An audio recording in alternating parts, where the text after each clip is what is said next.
Limite infinie d'une fonction à l'infini.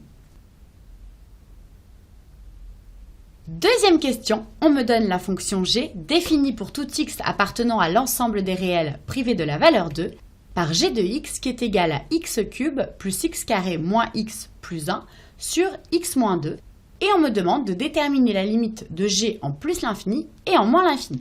Bon bah c'est parti, je vais commencer par regarder la limite en plus l'infini.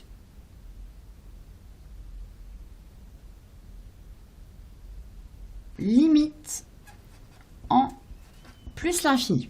Alors si je regarde l'expression de g de x, eh bien je remarque qu'au numérateur, eh bien je reconnais le f de x que j'ai déjà étudié dans la première question.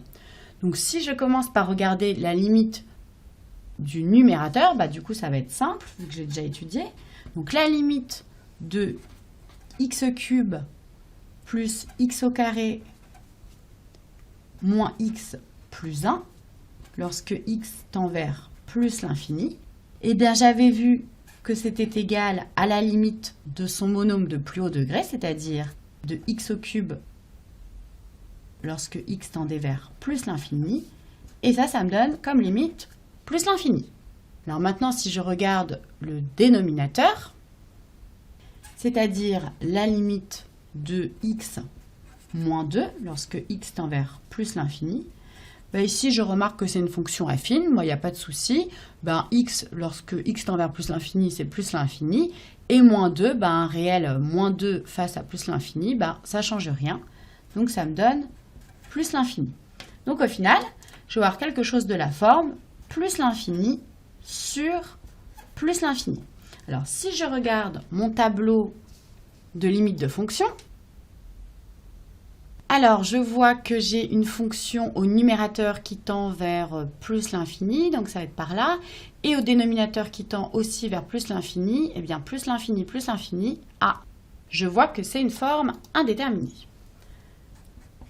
Il va donc falloir que je trouve une petite astuce pour lever l'indétermination. Ici, je vois que j'ai une fonction rationnelle, et dans la question 1, j'avais une fonction polynôme. Eh bien, c'est pas très éloigné, donc je vais faire comme pour la fonction polynôme, c'est-à-dire que je vais factoriser par les monômes de plus haut degré. Alors c'est parti. Donc si je factorise par le monôme de plus haut degré au numérateur, eh bien je vois que c'est x au cube, vu que je l'avais déjà fait pour f de x. Et j'avais trouvé, donc c'était x cube sur x au cube, ça donne 1, plus x au carré sur x au cube, ça donne 1 sur x, moins x sur x au cube, donc ça donne moins 1 sur x au carré, et 1 sur x au cube, bah ça se simplifie pas, ça donne plus 1 sur x au cube. Alors au dénominateur, je vais faire la même chose, c'est-à-dire que je vais factoriser par le monôme de plus haut degré. Alors x moins 2, c'est comme si j'avais x à la puissance 1 moins 2 fois x à la puissance 0, hein, c'est pareil, c'est des monômes de x. Et donc, le monôme de plus haut degré, eh bien, c'est x. Donc, je vais factoriser. Donc, ça va me donner x sur x, ça donne 1, moins 2 sur x. Et encore une fois, bah, j'ai pas de souci, hein, je peux diviser par x parce que je suis en plus l'infini. Donc, je suis bien éloignée de 0. Alors, si je simplifie déjà les monômes, donc x cube sur x, ça va donner x au carré. Et dans les parenthèses, ça ne change pas. 1 plus 1 sur x, moins 1 sur x au carré, plus 1 sur x au cube, sur 1 moins 2 sur x.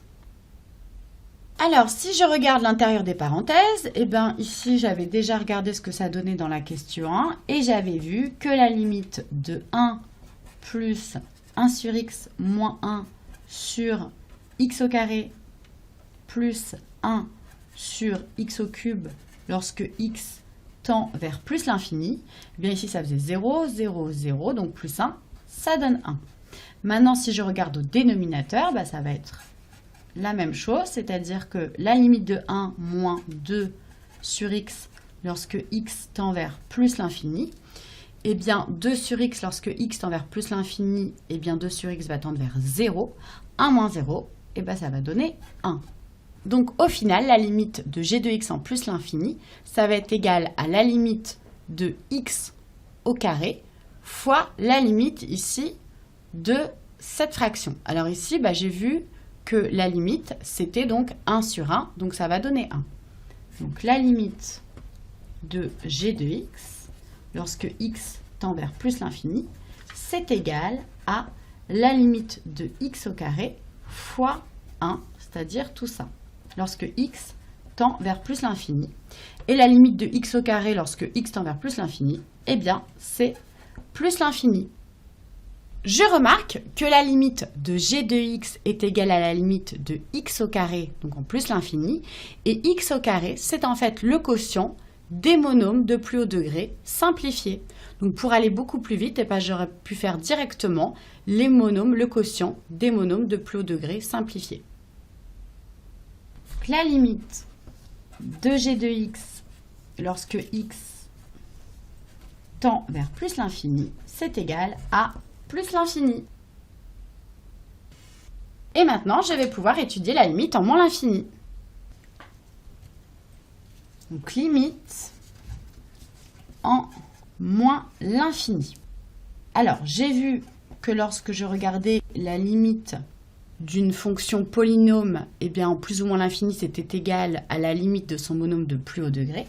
Et lorsque je regarde la limite d'une fonction rationnelle en plus ou moins l'infini, je viens de voir que c'est égal à la limite du quotient de ces monômes de plus haut degré simplifiés. C'est-à-dire que le monôme de plus haut degré au numérateur, c'était x au cube, que le monôme de plus haut degré au dénominateur, c'était x. Donc, ces deux limites sont égales. Et x cube sur x, j'ai vu que c'était x au carré. Et en moins l'infini, comme j'ai une puissance paire, ça va être plus l'infini.